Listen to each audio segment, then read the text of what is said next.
Shalom Adonai, para os nossos facebookanos. Hoje, quinta-feira, dia 13/9, estamos com a continuação da nossa escola bíblica. Hoje, querido, trazendo o livro de Zacarias, na introdução de Deutero-Zacarias, capítulo 9 ao 14. Nós estudamos do capítulo 1 ao capítulo 6, o Proto-Zacarias, a qual tinha por escritor o próprio profeta Zacarias. E agora nós estamos com o Deutero-Zacarias, numa escrita e contexto totalmente diferente, e também com um escritor diferente, tá? O contexto e estilo literário de Zacarias, capítulo 9 até o 14, são completamente distintos, e provavelmente foram escritos por discípulos da linhagem do profeta Zacarias. Diferentemente do ciclo das visões, que nós vimos do capítulo 1 a 6, e das advertências aos líderes de Betel, ou seja, de Samaria, as profecias dadas no 9 a 14 são totalmente anônimas. Ninguém conhece o escritor. Em virtude do anonimato, há uma certa dificuldade em determinar se esses capítulos foram escritos por um único autor. Geralmente, a maior parte dos acadêmicos se divide entre um autor único para os capítulos 9 ao 14, e existem outros acadêmicos que têm como capítulo 9 ao 11 o Deutero-Zacarias e de 12 a 14 o Trito-Zacarias. Mas essa não é, querido, a versão mais compreensível dos acadêmicos. Alguns dos que atribuem o capítulo 12 a 14 a um terceiro autor costumam chamar-se esse trecho do livro de Trito-Zacarias, diferenciando da obra anterior. Mas, para a maioria, prevalece a classificação de apenas entre Proto e Deutero, fazendo apenas distinção entre o autor original e as profecias anônimas, né, agregadas em seguida. Tá? Há uma grande diferença entre Deutero-Zacarias e boa parte dos textos proféticos, inclusive Proto-Zacarias. As profecias não estão datadas, tá? É diferente, querido, das profecias do profeta Zacarias, onde nós conseguimos chegarmos a datas, porque são dadas datas e também nomes de imperadores que faz nos localizar de maneira cronológica. Nem há referência ao momento de seu acontecimento, nem mesmo há claras referências escatológicas, salvo, talvez, nos capítulos finais de Zacarias. Tá? O livro de Zacarias, querido, ele é muito... As pessoas viajam muito na maionese, nas interpretações, tá, das profecias, das visões, porque não respeita o contexto. Tá? Você tem que saber que nós não podemos fugir do contexto para que venhamos ter, querido, dentro do texto, aquilo que nos agrada, aquilo que nós queremos que o texto nos diga. Mas devemos abrir nossa mente para que o texto fale ao nosso coração e não queremos introduzir coisas da nossa mente ao texto. Com Israel dominado e boa parte da liderança envolvida com os dominadores, a identificação do período ou dos profetas certamente faria com que, rapidamente, o texto fosse suprimido e os envolvidos fossem perseguidos. Então, nós vemos que no Proto-Zacarias, como nós estudamos Daniel, também pode ser que seja uma linguagem codificada para que o livro pudesse transitar e não viesse perseguição, né, ou alguma censura do império. Então, nós vemos que, por isso que talvez não tem datas, nem nomes de reis, para que o livro tivesse acesso ao seu público, que era o povo de Judá, que estava sob o domínio, querido, dos persas e depois dos gregos, e para que eles viessem entender o que Deus estava querendo falar através dos profetas. Para que tivesse alcance desejado e produzisse efeito esperado pelos profetas, era preciso que assim fosse, ou seja, que o livro fosse codificado, que somente os israelitas, ou aqueles que conheciam a cultura israelita, do povo de Judá, pudessem compreender o que realmente estava a revelar essas profecias. Assim como nós temos que estudar esse contexto para que nós também não venhamos, queridos, sermos pegos por esses códigos e venhamos a trazer uma revelação bíblica que é totalmente herética e fora da realidade. Como sabemos que o texto é necessariamente pós-exílico?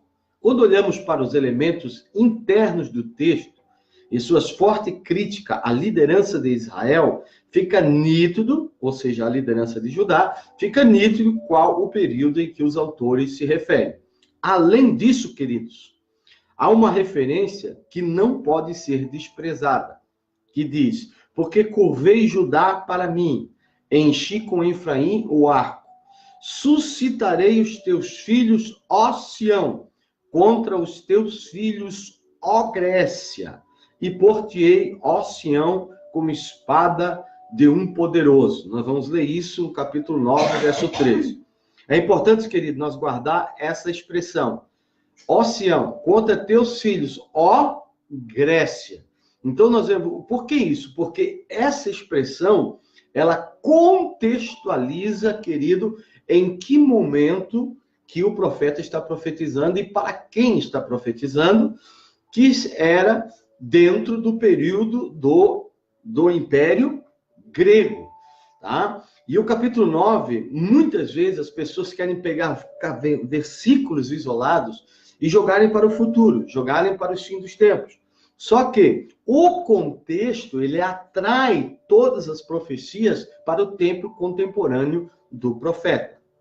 Considerando que o Império Grego de Alexandre, o Grande, foi razoavelmente positivo para os judeus, e muito curto, certamente a referência aqui é ou aos Ptolomeus, que nós já estudamos, o que é o reino ptolomaico, que era um dos generais de Alexandre o Grande, que tornou o Egito como a sua capital do seu Império Ptolomaico. Isto é, ao Império Grego-Egípcio, que sucedeu a Alexandre. E também os Seleucidas, né, que nós estudamos lá no livro de Daniel, isto é, o Império Grego-Sírio, que conquistou a Judéia, tornando do domínio dos Ptolomeus em 200 a.C., tá?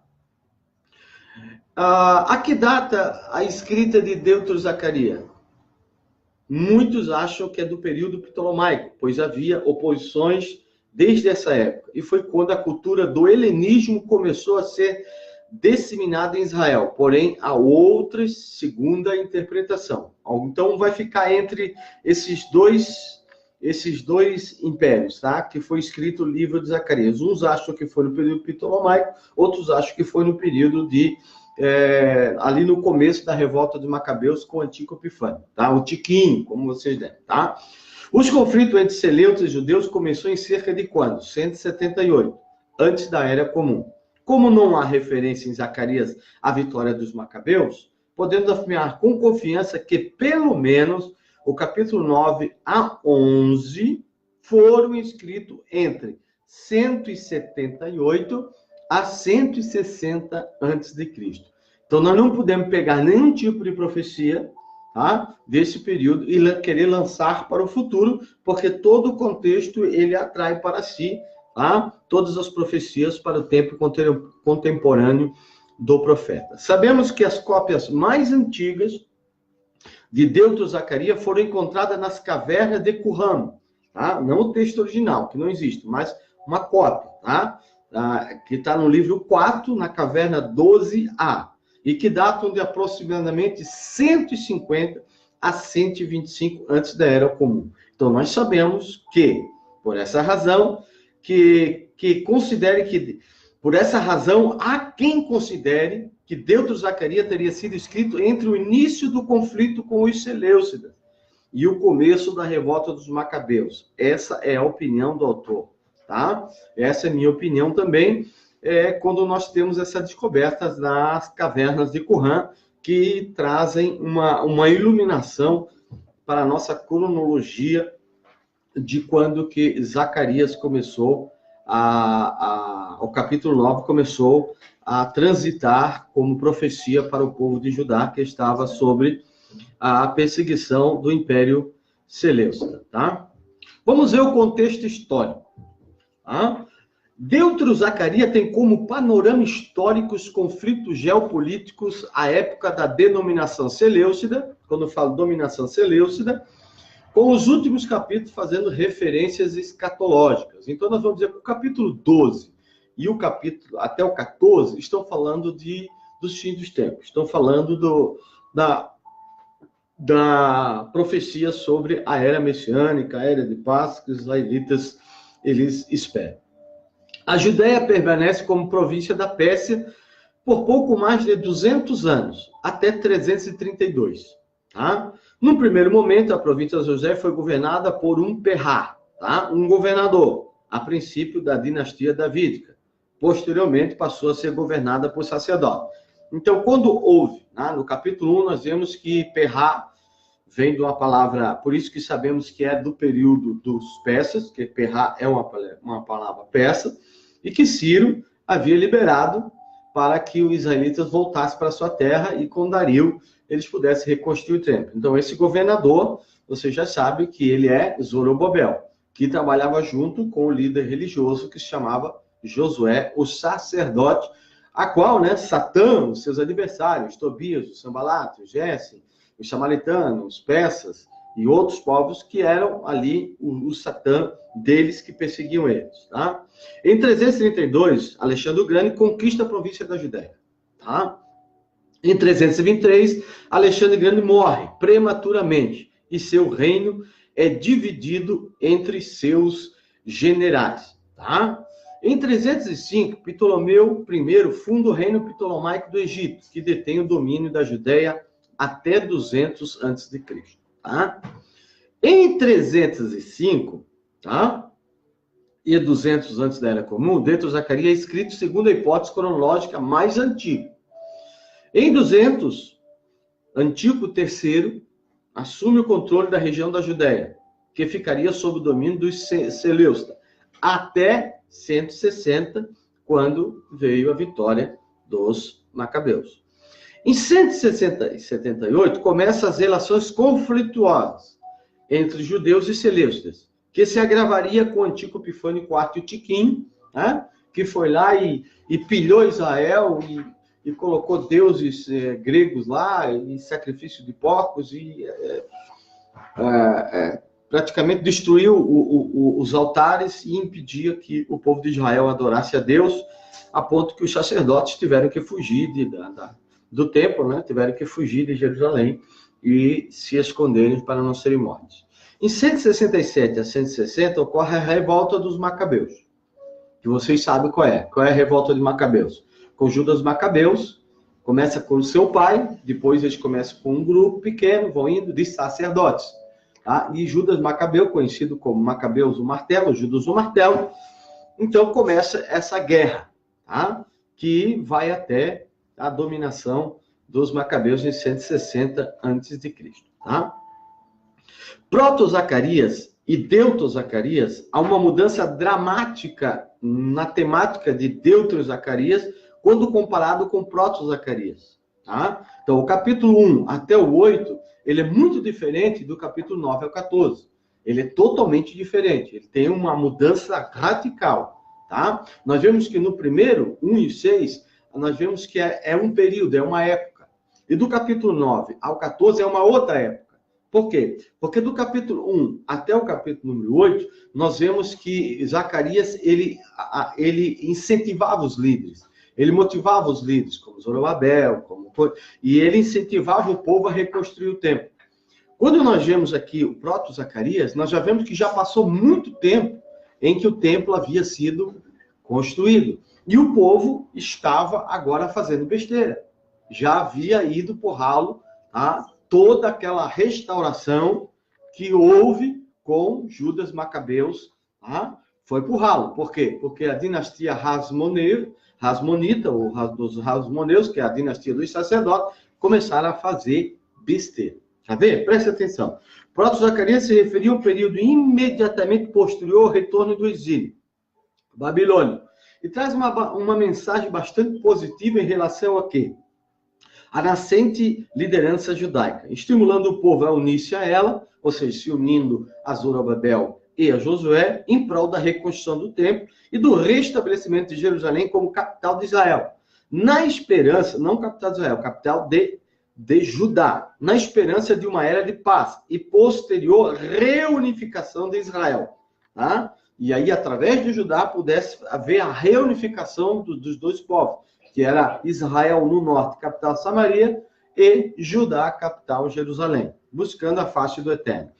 Mas Deutero-Zacarias é escrito pelo menos uns 2 séculos depois, ou seja, do capítulo 9 ao 14 e do capítulo 1 ao 8, há um espaço, querido, de mais ou menos 200 anos.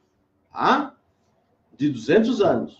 Então, para você ver, quanta geração de Zacarias foi os seus discípulos e foram passando. Tá? E desde então, muita coisa havia mudado. A primeira mudança drástica é a volta da ameaça da idolatria. O povo de Israel começou a voltar da idolatria por causa do quê? Por causa da influência helenística, a influência dos gregos, tá? Que começaram a atrair e convencer muitos do povo dos judeus a adorar a Zeus e o panteão, né, grego. Desta vez trazia pela cultura helenista, a cultura grega. Essa cultura ameaçava o futuro de Israel. E o Eterno iria intervir diretamente. Tá? Vamos ver, a atitude positiva com relação à liderança de Israel é substituída em Proto-Zacarias por duras críticas. Então, vê, no capítulo 1 ao 6, ele elogiava, motivava. Do capítulo 9 ao 12, é só crítica e duras críticas contra a corrupção e a má administração dos líderes de Israel. Semelhantemente, as profecias são mais sombrias, falando sobre tempos conflituosos e juízos para o iníquo. Ou seja, por isso que Zacarias foi escrito já ali no período dos Seleustas, que havia influência da idolatria grega. Tá? O contraste entre o tema sombrio de deterioração da situação de Israel como uma mensagem de uma vitória futura tinha por objetivo de esperança aos judeus fiéis, que estavam descontentes com o crescimento do helenismo e com a dominação estrangeira. Ou seja, Seleucico, ele foi muito político, ele usou muita estratégia para fazer com que os israelitas viessem assimilar a cultura helenista, ou seja, o panteão grego, aceitasse a idolatria e viesse virar as costas para Deus. A ponto de que ele chegou ao ponto de exigir que eles aceitassem essa religião ou essa fé em Zeus e no panteão sobre a imposição, tá? Impondo. Quem não adorasse a Zeus, eles eram perseguidos, mortos, ou seja, perdiam seus bens, sofriam várias perseguições, a ponto dos sacerdotes terem que fugir. As profecias asseguram que a situação será apenas provisória e passageira. Ou seja, quando eles lessem Zacarias ia dar para eles como Daniel, que eles iam passar por uma luta grande, mas que seria provisória e passageira. Mesmo após um período de grandes angústias e destruição, o Eterno traria paz e estabelecia o seu reino na terra. Então havia esta promessa de que Deus ia levantar Judas Macabeus, tá, para libertar o povo sob o domínio dos Seleucidas, tá, que é o Tiquinho. Tá? Agora vamos ver a subdivisão de Deutero-Zacarias, como que se divide o livro. Tá? É importante a gente dividir o livro, portanto, porque daí a gente sabe o que realmente esse livro vai estar falando. Vamos dizer, do capítulo 9 ao 14, nós vemos que no capítulo 9 o Eterno humilhará os inimigos e reajustará os exilados. Ou seja, que Deus vai agir contra os inimigos de Israel. No capítulo 10, a soberania do Eterno sobre a natureza e os acontecimentos históricos que aconteceram nesse período. Tá? No capítulo 11, nós temos a alegoria dos pastores. Tá? Tem muitas pessoas que, erradamente, que não conhecem, quando fala alegoria dos pastores aqui, não está falando de liderança religiosa. Aqui, pastores aqui, eles têm como um título, falam um pouco da liderança religiosa, mas mais é a liderança governamental. Era mais os governos que não sabiam liderar. Por quê? Porque nesta época, quem reinava não era mais os reis. Quem reinava eram os sacerdotes. Os sacerdotes faziam os dois papéis. Eles eram tanto religiosos como líderes políticos. tá? Eles é que comandavam todo o Israel, tá? E no capítulo 12 até o 14 nós temos a famosa escatologia. As nações se juntam contra Jerusalém, Jerusalém é libertada da idolatria, o remanescente de Jerusalém e as nações vêm servir o Eterno. Que esse é o fim, né, no sentido da vinda de Cristo para assumir como rei de Israel, e todas as nações vão se voltar para Jerusalém, para ter a Jerusalém como capital do mundo, né, na nova terra e novo céu. Tá bom? Vamos agora entrar no capítulo em si, tá? Vamos ver a introdução ao capítulo 9. Zacarias 9 é introduzido como um peso, tá? Já inicia já como um peso, já vai vir cacetado, tá? Vai vir crítica, vai vir reclamação de Deus, e trata-se de uma nova declaração profética distinta das anteriores, ou seja, de 1 a 6 era só Deus falando bem, ó, vocês vão, eu tô com vocês e tal. Aqui a coisa começa a inverter, tá? Que tem como foco advertir as nações vizinhas, tá? Como a Filístia, Sidom, Tiro, a Síria, né? Certamente aqueles que a elas se aliançavam. Zacarias 9 se subdivide essencialmente em 4 temas, tá? Então nós vamos ver aqui 4 temas que se dividem o capítulo de número 9. De 1 a 8, nós temos a liberação das fronteiras do território de Israel. Tá? Nós vamos ver Deus trabalhando de uma forma em que ele promete que as fronteiras de Israel, que estava dominada pelos inimigos, seriam reconquistadas pelo povo de Israel. O retorno de Adonai e o restabelecimento do reino de Judá e fim do exílio. Tá? A batalha contra as nações estrangeiras, em especial os filhos da Grécia, e o livramento de Adonai, tá? Que joga todo o contexto para dentro do período da guerra dos Macabeus. Tá? O reflorescimento de Israel em abundância, que é o momento de paz que foi alcançado pela revolta dos Macabeus. Tá? Agora vamos ver o capítulo número 1, versículo 1. O peso da palavra de Adonai contra a terra de Hadraque e Damasco, e seu lugar de repouso.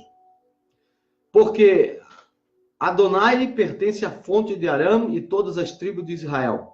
Também Amate, que confina com ela. Tiro e Sidônia, cuja sabedoria é grande. Tiro construiu para si uma fortaleza e amontoou prata como pó e ouro como lama nas ruas. Eis que o Senhor se apoderará dela. Precipitará no mar a sua força e ela será devorada pelo fogo. Ascalon verá e terá medo. Também Gaza tremerá e Ecrom, que são cidades da Filístia. Porque sua confiança foi confundida. O rei desaparecerá de Gaza. Ascalon não subsistirá. E um bastardo habitará em Asdod. Eu destruirei o orgulho dos filisteus. Tirarei o seu sangue de sua boca e as suas abominações dentre os seus dentes. Ele também será um resto para o nosso Senhor. Será como uma família em Judá e Ecrom, como um jebuseu. Acamparei como um posto avançado para minha casa contra aqueles que vão e vêm. Ah, então aqui nós estamos vendo que Deus ele está prometendo através do profeta Zacarias. Nós temos esse mapinha aqui, vocês podem observar aqui. Então aqui tem Tiro e Sidom, ó, Tiro e Sidom, tá? Que eram cidades litorâneas. Por isso que Tiro era uma cidade muito rica, porque ela era uma cidade portuária, tá? Por isso lá que ela era comparada lá, que Ezequiel fala que o rei de Tiro, ele se achava o cara, que até acharam que ele era Satanás. Tá? Depois veio a Babilônia e passou por cima dele e destruiu tudo. Tá? E agora aqui também seria destruído novamente, seria destruído Tiro pelos egípcios. Tá? E também aqui para o norte, mas aqui para o sul também, Deus promete que ia fazer o quê? Ele ia destruir Ecrom, né? Ecrom, Gaza e Ascalon, né? Que eram as cidades, tá? Gaza era a capital dos filisteus, tá? E Deus iria tomar essas cidades que faziam fronteira com Israel e que Deus ia devolver para Israel. E nós vemos que isso se cumpriu na risca, quando João Hircano, da descendência rasmonita, dos rasmoneus, dos sacerdotes, depois da revolta dos Macabeus, ele toma todas essas cidades, tá? E foi a única vez também que você vai ver Israel, depois da separação, sendo reunificada, não de forma de paz, mas por imposição, tá? João Hircano vai lá e impõe, ele toma Samaria, e Samaria tem que se unir com Israel na marra, mesmo eles não querendo. Muitos queriam, mas a maioria não. Mas mesmo na marra, foi a única vez que Israel e Judá se uniram, tá? Foi com esse rei sacerdote João Hircano, tá bom? Ah, e aqui nós vemos também a parte de Damasco, que Aram também, que foi prometido que e tudo isso aqui se cumpriu, tá? Depois da conquista dos Macabeus, tá? Profecia dada, profecia cumprida. Vamos ver as fronteiras do norte. Agora vamos ver, no capítulo 9, versículo 1 ao 4. A primeira unidade descreve a defesa de Adonai da terra prometida. Então Deus ia proteger a terra que ele prometeu para Abraão. Tá? O objetivo retórico dessa passagem é apresentar o anúncio de Adonai de uma reconfiguração da região. Ou seja, Israel tinha perdido muito terreno e Zacarias estava prometendo para eles: olha, vocês estão aí sofrendo, vocês estão no cativo, mas eu vou restaurar vocês vão se fortalecer, vocês vão ter sua independência, e tem mais, todas essas fronteiras que vocês perderam, vocês vão recuperar tudo, tá? Adonai anuncia punição contra regiões do Nordeste, ou seja, a Síria, a Fenícia, que estava no leste, e também no Sudeste, a Filístia, tá? Que era todo aquele país dos filisteus, que tinha Ascalão, Gaza, tá? Aí você vai entender por que a divindade Dagon, ela era parecida com um peixe. Por quê? Porque essas cidades eram litorâneas, e eles lidavam muito com a pesca. Então, o deus deles, eles adoravam a Dagon, porque Dagon vem do hebraico Dag, quer dizer peixe, Dagon, que significava uma imagem de um deus como a aparência de um peixe. Tá? E foi esse Deus que, quando botaram a Arca da Aliança diante dele, ele cai e se dobra diante da arca. Entendeu? Porque eles queriam fazer o contrário. Na mente politeísta dos filisteus, quando eles levaram a arca, eles disseram assim: agora o Deus de Israel vai ter que adorar Dagon. E botaram lá dentro do templo. Botaram, daí numa noite foram lá primeiro ver. Num dia estavam os braços do Dagon cortados no chão. Aí ele foi lá, arrumaram tudo novo, botaram os braços no lugar, tudo. Aí no outra noite foram lá, Dagon estava dobrado, a cair estava de joelho diante da arca. Deu o inverso. Tá? Deus se dobrar para. Mas aquilo era simbologia só que Deus trouxe uma grande lição. Tanto é que Deus mandou pragas, doenças, e enquanto eles não devolveram a arca para Israel, Deus não parou de punir eles com furúnculo, chagas, doenças, lepra, tá? Ratos e várias pragas, que nem fez lá no Egito, ele fez que os filhos, até eles devolveram a arca. Tá? Eles devolveram? Devolveram. Foi na época que daí Davi pegou e levou ela para Jerusalém, onde ele colocou numa tenda. Tá? Não colocou no tabernáculo que estava em Betel, ele botou em Jerusalém numa tenda. Tá? Por isso, quando ele diz assim, alegrei-me quando me disseram, vamos à casa do Senhor, ali ele não está falando de igreja, templo, e nem o templo de Jerusalém, tá? Porque o templo ainda não tinha sido construído, quem construiu o templo foi seu filho, e nem estava falando do tabernáculo, ele estava falando de uma tenda que ele montou em Israel e onde ele colocou a Arca da Aliança, e ele sempre ia lá adorar o Senhor. Entendeu? E hoje existem essa arca? Não, a arca, depois de Jeremias, ela sumiu. Ainda bem, porque senão hoje eles estavam nem adorando essa arca. Entendeu? Já estão, né? Já estão levando, já tem gente se dobrando e orando de joelho em frente da arca. Mas diz que ela existe ainda. Não é que ela existe. Ela foi, depois de Jeremias, ela sumiu. Tá? Tem-se teorias que a Salomão teve um filho com aquela mulher que veio visitar ele, que era uma uma etíope, né? É muito conhecida, a rainha de Sabá, que ela teve um filho com Salomão, e esse filho de Salomão levou essa arca para a Etiópia, que ela está na Etiópia até hoje e ninguém sabe onde está. Ela foi ocultada, escondida por um dos filhos de Salomão com a rainha de Sabá. Mas isso é só especulação, ninguém sabe. E eu creio que até o fim Deus não vai permitir que ela apareça, porque ela vai trazer mais problemas, tá? Deus já destruiu o templo para que ele não fosse adorado. Agora tu imagina se ele não vai destruir uma arca, ou não vai permitir que ela apareça mais, tá? Por quê? Porque a inclinação do homem de querer ser movido por coisas externas é muito forte. Quantas vezes o pastor Gerson prega aqui que a gente tem que se mover pelas coisas internas, e tem gente que ainda é atraído por coisas externas. Considerando que o foco é todas as tribos de Israel, é apropriado que os inimigos tradicionais, tanto das tribos do norte, Síria, Fenícia, como do sul, Filista, sejam mencionados. Tanto Hadraque como Ramate estão na fronteira da Síria, ao norte com Hamat. Tá? A fronteira do sul. Com a reconstrução do templo e o reinício das atividades, isso aos olhos do povo, marcava o retorno do Eterno para a terra. Ou seja, quando o templo estava pronto, é como se Deus pudesse voltar para sua casa. Tá? Que Deus não estava com Israel, porque Deus não tinha uma casa ainda. Tá? Mas Deus nunca saiu dali, porque Deus está em todo lugar. Mas era a mentalidade deles. Tá? Esse processo encorajou outras pessoas também a regressarem do exílio, e o povo judeu foi resgatado conforme profetizado, e voltou a habitar em Jerusalém. Lembra que nós falamos lá que quando eles reconstruíram o templo, o Zacarias começou a profetizar que quem ficou lá na Pérsia, na Babilônia, que Deus iria tirar a iniquidade de Israel e jogar para lá. Aí o povo correu para cá para não sofrer lá. Quem ficou lá sofreu. Tá? Então eles voltaram para Jerusalém para habitar em Jerusalém. Ao contrário do que pensam aqueles que leem essa passagem de forma descontextualizada, isso não se refere a eventos futuros. Por que não se refere a eventos futuros? Porque o próprio Malaquias está dizendo que o povo de Judá iria lutar com os filhos da Grécia. Se é com os filhos da Grécia, então teria que ser naquele período ali.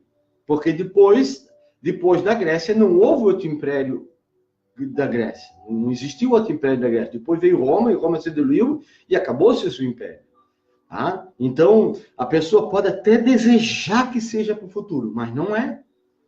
Nós não podemos ir contra o texto, nós não podemos ir contra o contexto. Por mais que a nossa fé, puxa, mas isso aqui, por que não poderia ser? Porque não é. Tá? A Bíblia, ela é sincera, e nós temos que interpretá-la como ela é. Para muitos parecia impossível que o povo judeu regressasse. Isto, porém, aconteceu, e os judeus retornaram da parte tanto do leste como do oeste, cumprindo a profecia, não só de Zacarias, mas de todos os demais que profetizaram sobre esse retorno e a reconstrução do templo. A presença de idosos e de crianças traz ainda um detalhe importante. Os israelitas habitariam em paz.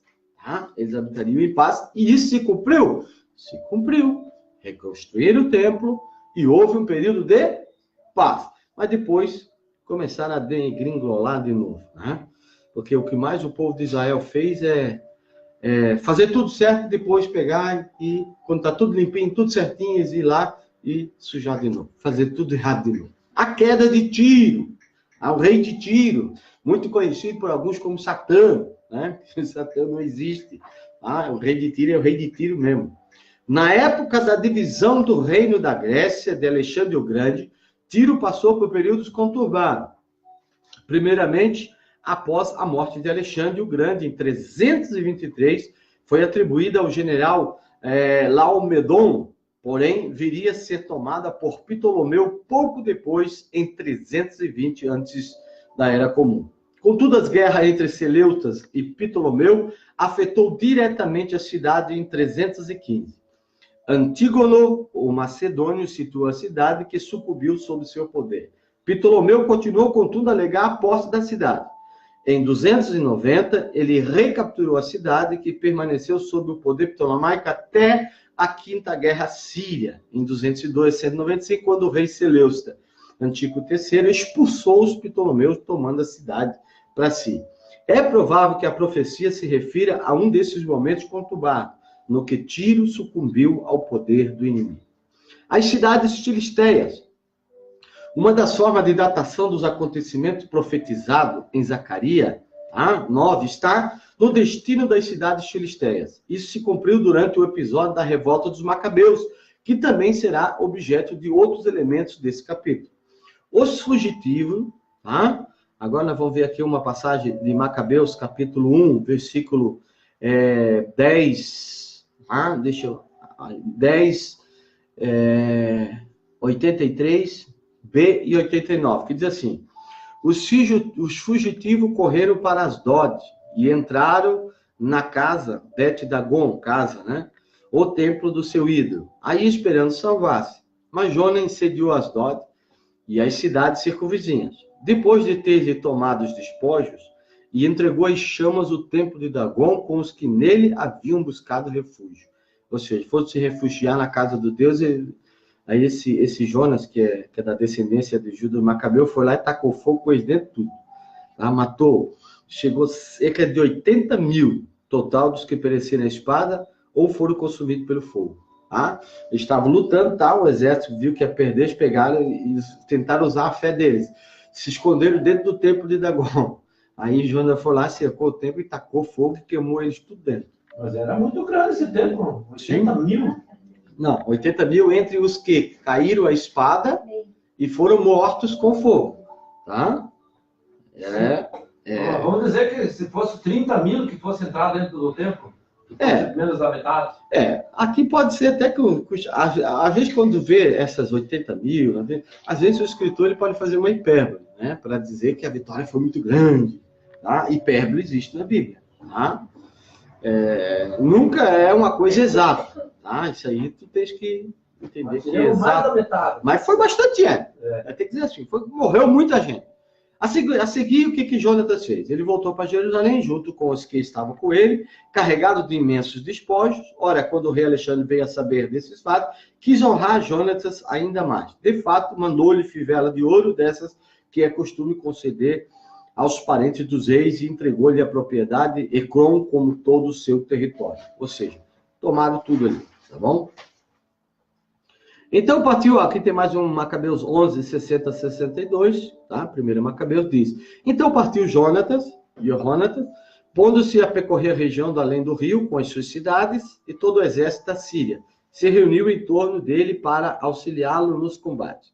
Chegando a Ascalon, olha aí a cidade filisteia, os habitantes da cidade saíram e receberam triunfando. Dali partiu para Gaza, cujos moradores, porém, fecharam-lhe as portas. Então ele sitiou e começou por incendiá-lo e o cara gostava de tacar fogo, viu? Começou por incendiá-lo em subúrbio depois de tê-lo saqueado. Diante disso, os moradores de Gaza imploraram para Jonatas, ao qual lhe estendeu a mão.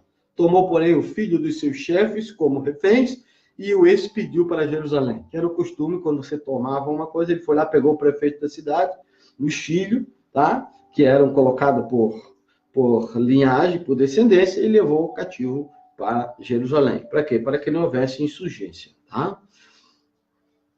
Capítulo 9. Vamos lá. Exulta muito, filha de Sião. Grita de alegria, filha de Jerusalém. Esse aqui, querido, é um dos versículos mais deturpados, adulterados, que fez uma viagem na mente de Mateus, a ponto de Mateus, interpretando erradamente esse texto, ele usa dizendo que Jesus entrou em Jerusalém montado no jumentinho para se cumprir essa profecia, mas ele se equivoca tanto, porque aqui fala de um jumento e de um jumentinho. Está falando de um filhote. E na colocação de Mateus, ele coloca que Jesus entrou em Jerusalém montado nos dois. Como? Eu não sei.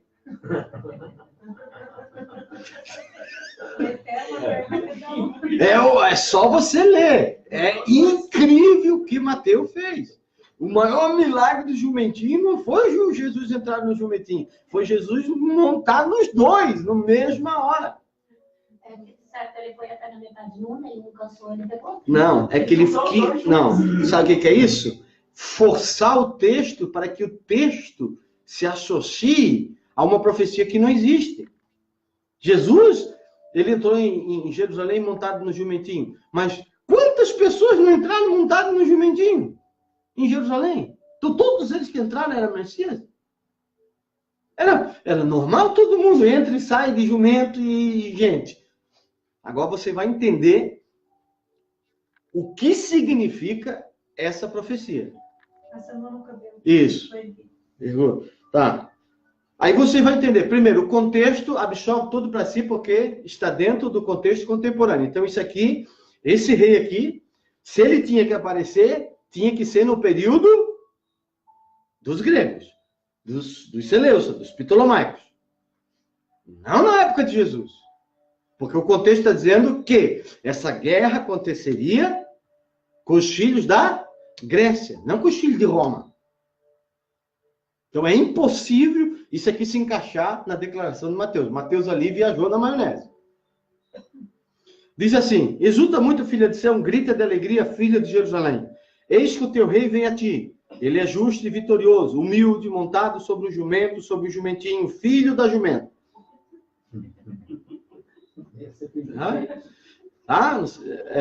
Ele eliminará os carros de Efraim, os cavalos de Jerusalém, o arco de guerra será eliminado. Ele anunciará a paz às nações, o seu domínio irá de mar e do rio às extremidades da terra.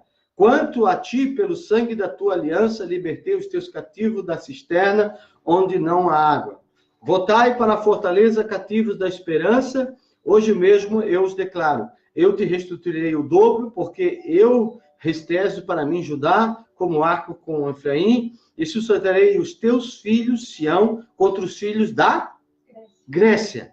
Olha o contexto. Filho da Grécia. Farei de ti como uma espada de um valente, e então Adonai aparecerá sobre eles, e sua flecha sairá como um raio. O Senhor Adonai tocará a trombeta, e virás nas tempestades do sul. Adonai dos exércitos protegerá, e eles devorarão e calcarão os pés, pedras de arremessar, beberão sangue como se fosse vinho, ficarão cheios como um vaso de libação, com os cantos do altar, como os cantos do altar. Ou seja, aqui está falando de guerra, que Israel ia ganhar a guerra. Quando fala que eles iam beber vinho, como sangue como vinho, é que eles iam ganhar a guerra, tá? Como os cantos do altar, é porque nos 4 cantos do altar aspergido sangue, tá? E Adonai, seu Senhor, os salvará neste dia, como ovelhas de seu povo.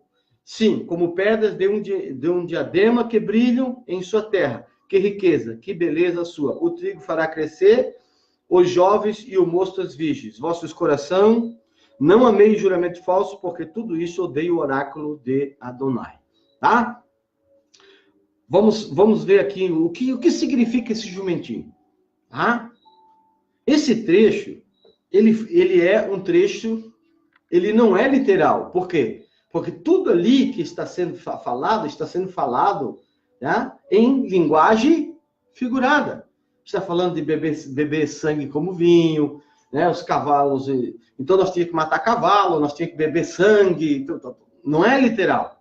Esse trecho, ele faz uma figura, a alusão dada por Jacó a Judá, que diz: ele amarrará seu jumento a uma videira e o seu jumentinho ao ramo mais seleto. Lavará no vinho as suas roupas, no sangue das uvas as suas vestimentas. O que significava isso? Isso, quando o Jacó está falando isso, falava que Judá seria muito próspero. Por quê? Porque para colher uvas, o que eles faziam? Eles colocavam 2 cestos daquele em cima do jumento e amarravam o jumento na videira. E o jumento ficava ali parado. E eles colhiam as uvas e colocavam, porque o jumento era usado como animal de tração. Então, o que está falando aqui, que está em Gênesis 49, é que Judá seria abençoada através desse líder que viria montado no jumentinho. Mas esse líder, dentro do contexto, ele tinha que aparecer, tá? Dentro do período do reino da Grécia. E quem foi esse líder que apareceu dentro do reino da Grécia para libertar Israel de Tiquinho, Seleucido, Epifânio? Antigo Epifânio. Quem foi? Judas o Macabeus. E ele começou humilde, ele começou com poucas pessoas, começou com o pai dele, depois foi juntando mais um. Ele entrou no cenário para libertar a Judá como uma pessoa humilde. Por mais que eu queira que seja Jesus, até parece bonito, né? Ou vamos encaixar Jesus aqui. Mas Jesus não viveu na época da Grécia. Não tem como eu querer enfiar pela goela abaixo das pessoas e mentir e enganar, como muitos fazem. Como Mateus tentou fazer, quebrou a cara, fazendo Jesus, né, subir com o pé em cima de um e no pé do outro, ainda assim, porque um era filhote e o outro era adulto, né? Jesus ia entrar meio atravessado, assim, montado em 2 jumentinhos. As pessoas leem isso e veem isso normalidade, mas não é. Isso é adulteração, isso é forçação de texto. Tá? Jesus não precisa disso. Tá? Isso aqui está falando de Judas Macabeus, é Judas Macabeus. Não é outra pessoa. Tá? Então, um jumentinho precisa ser amarrado a uma única videira para carregá-lo com muitas uvas. Tá? Essa é uma referência conhecida dos israelitas quanto à prosperidade da tribo de Judá. Então, o que está acontecendo? Quando Deus está falando ali do jumentinho, o povo que lê se entender que Deus está fazendo uma promessa de prosperidade para Israel. E que ia levantar um líder que ia libertar o povo de Israel. Tá?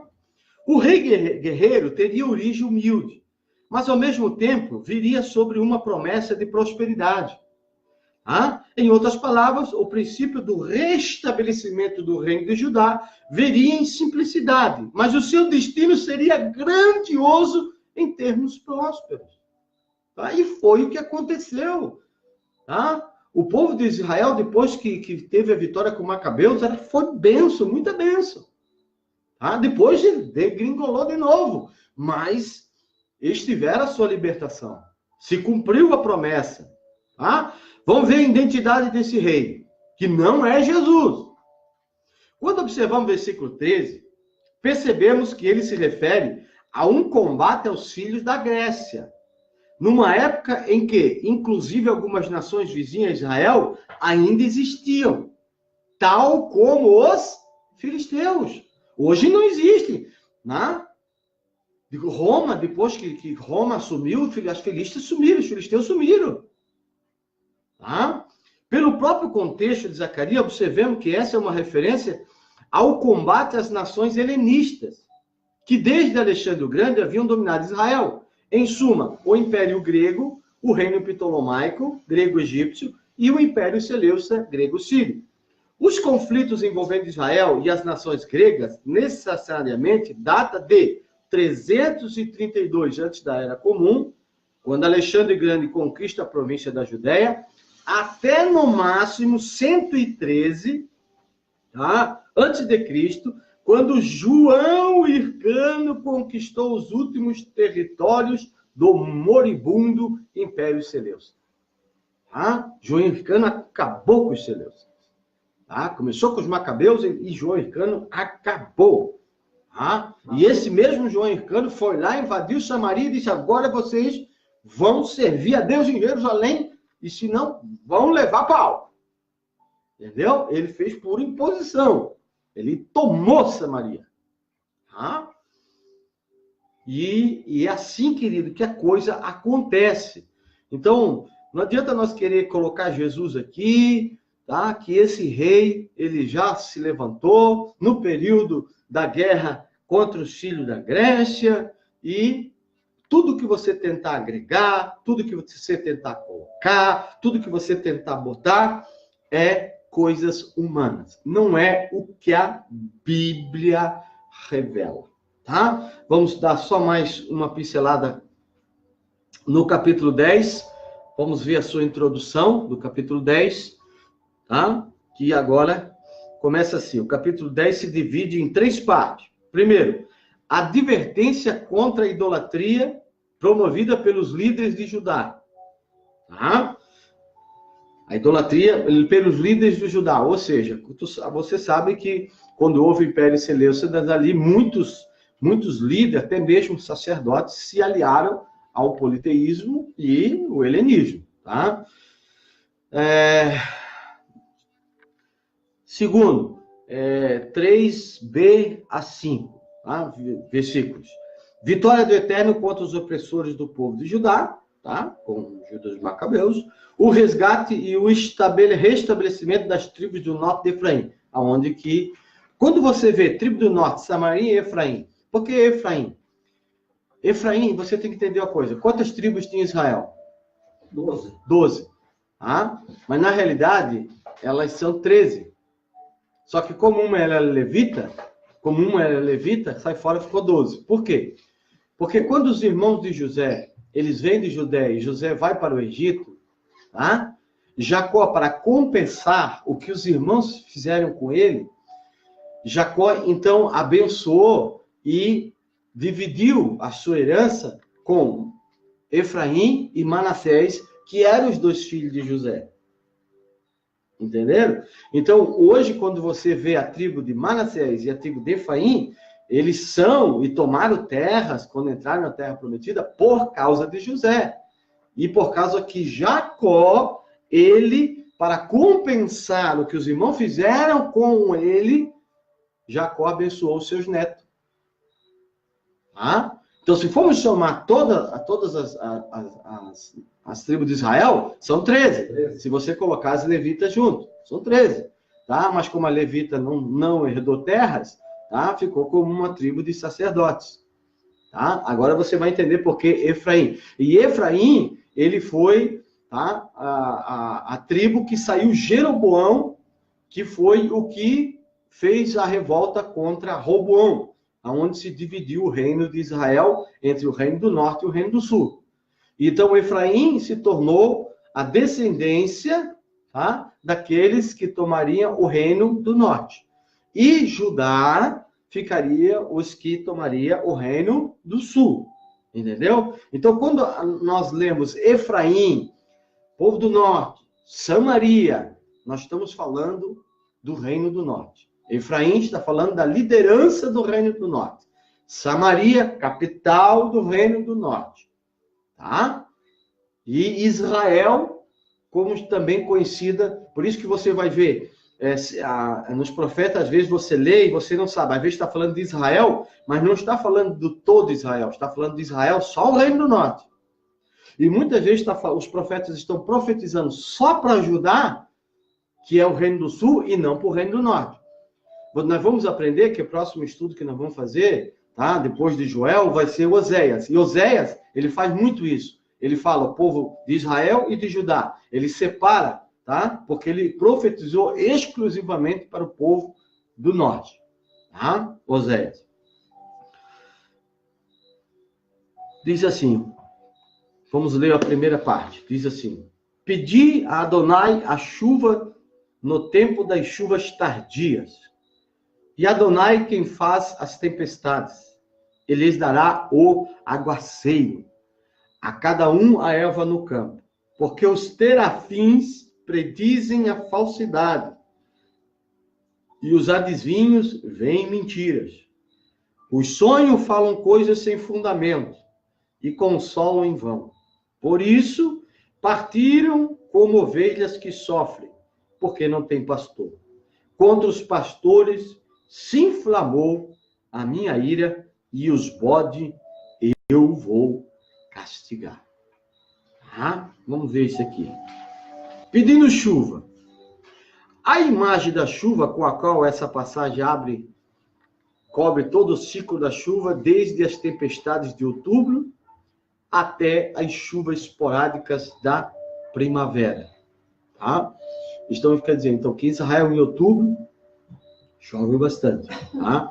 O ciclo agrícola, o atraso da chuva até por 2 semanas, pode ter consequências dramáticas para aquele ciclo do crescimento. O povo de Israel valoriza tanta chuva lá, que se você vai para Israel e o próprio guia, tá? O Dovalino foi e ele falou, ele diz, não fala mal da chuva, não reclama da chuva, porque chuva aqui é vida. Israel depende dessa chuva. Por isso que chuva é símbolo de bênção, dentro do contexto semita. Abri a janela do céu, farei chover. Tá? O ciclo da chuva começa com chuvas fortes em outubro, seguido de chuvas esporádicas de novembro a março. E então, o final da primavera, chuvas em abril e maio. A repetição parte da premissa que Adonai controla a chuva. Então, Adonai deveria ser aquele para quem os povos se voltassem, mas a retórica que se segue infere o povo não estava agindo de forma consistente com essa premissa.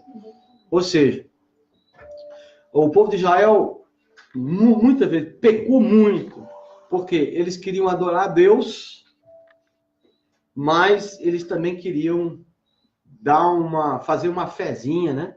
Como diz, fazer uma fezinha também em Baal, né? Ou, tipo, vamos dizer assim, vamos servir a Deus, mas vamos fazer uma fezinha em Baal também. Se vir chuva, é uma pessoa, entendeu? E Deus está querendo dizer que Baal não era nada, que Baal era simplesmente religiosidade, que Baal não passava de uma estátua, de um tourinho, tá? E eles queriam, e sim, por isso o povo de Israel sempre sofreu, tá?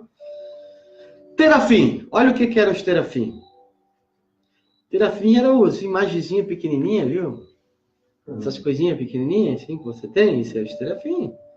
Tá? O termo terafim se refere geralmente a pequenas estátuas de formas humanas. Você que tem aí, ó, uma estátuazinha na tua casa lá, do jogador de futebol que você adora, queima, taca fogo, viu? Isso é terafim. Tá?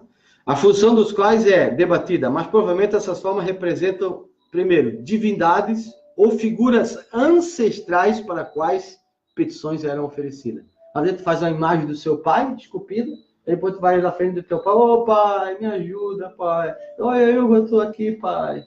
É isso que acontecia com o povo de Israel. Chegar lá, fazer uma imagem de Abrão e... Ô, Abrão, ajuda nós. Aí ele vai dizer lá, que nem Jesus disse a parábola lá da... Parábola não, a mitologia lá do rico e do Lázaro, né? Mas eu não posso fazer nada, eu não posso sair daqui. Não tem como eu te ajudar. A consulta, também tinha consulta de terafim, eticamente condenada na literatura deuteronomista. Mas as estatuetas são suficientemente difundidas nos achados arqueológicos para sugerir que a prática era bastante comum, pelo menos ao longo do 7º século. Então, esse negocinho, irmão, de pegar Santo Antônio, amarrar pelo pescoço e botar no posto de cabeça para baixo, isso aí é antigo, viu? Isso é bem antigo. Tá bom? Para arrumar namorado, para arrumar bênção. Eles faziam isso com os terafim. E consultava ainda. Vou consultar o meu terafim para ver se eu vou casar com esse abençoado aí. Tá? São coisas que vieram do paganismo, né? Parece ter havido uma continuidade dessas práticas ao longo da diáspora. Então, isso aí se alastrou pelo mundo, né? E hoje as pessoas têm esse tipo de crença, né? Tá? Aparentemente eram misturados ao rebanho nos tempos antigos para ajudar a conduzir as ovelhas. Tá? Portanto, pastores e bodes machos. Tá? Pastores e bodes machos, líderes, representa a caça da liderança que conduzia o povo à idolatria. Tá? Zerariá 10 e coisa. Ou seja, o que Jeroboão fez quando se separou os dois reinos? A adoração era onde? Jerusalém. Aí o que aconteceu? O povo estava saindo e peregrinando para as festas em Jerusalém. Aí o que ele fez? Ele fez um touro e disse, não, esse touro agora é Deus. Vocês vão adorar a Deus aqui. No começo, o povo começou a adorar aquele boi, aquele touro, com a intenção que estava adorando a Deus. Mas depois, eles começaram a se prostituir. Porque daí começou-se... Aí é onde que Israel começou a primeira adulterar. Aí arrumou um outro Deus. Fazer uma fezinha nesse Deus aqui também. Aí Deus diz, ela adulterou. Por quê? Porque ela confiava em mim, me servia, passou a servir a mim e mais um. Adulterou. Aí depois, Israel não se contentou em ser adúltera. Ela se torna uma prostituta. E aí ela começa a participar da prostituição religiosa, cultica, tá? Que ela é regada com a adoração a Baal. Tá? E isso foi até que Israel teve o seu castigo merecido. Amém? Nos colocamos de pé. Que Deus abençoe. Nós temos aqui, querido, Claudete Borto entrou, Rubens Luiz Tequio entrou, Leomar Gross entrou, Paulo Henrique Couto entrou, Miqueias Cunhago, Emerson Lima Silva entrou, Ricardo Medeiros, Maria dos Santos, Antônio Teixeira, Gerson Luiz, Jonas Gonçalves, Sérgio, Vicente, Wellington de Araújo, Wilson Trevisan,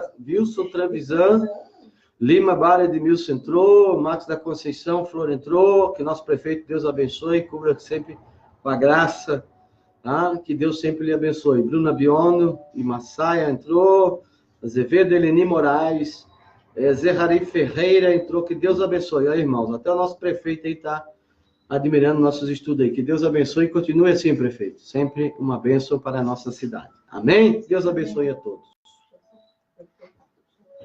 Tá puxando o saco, cafezinho. Tá fazendo um cafezinho no prefeito, né? Tô sabendo. Ah,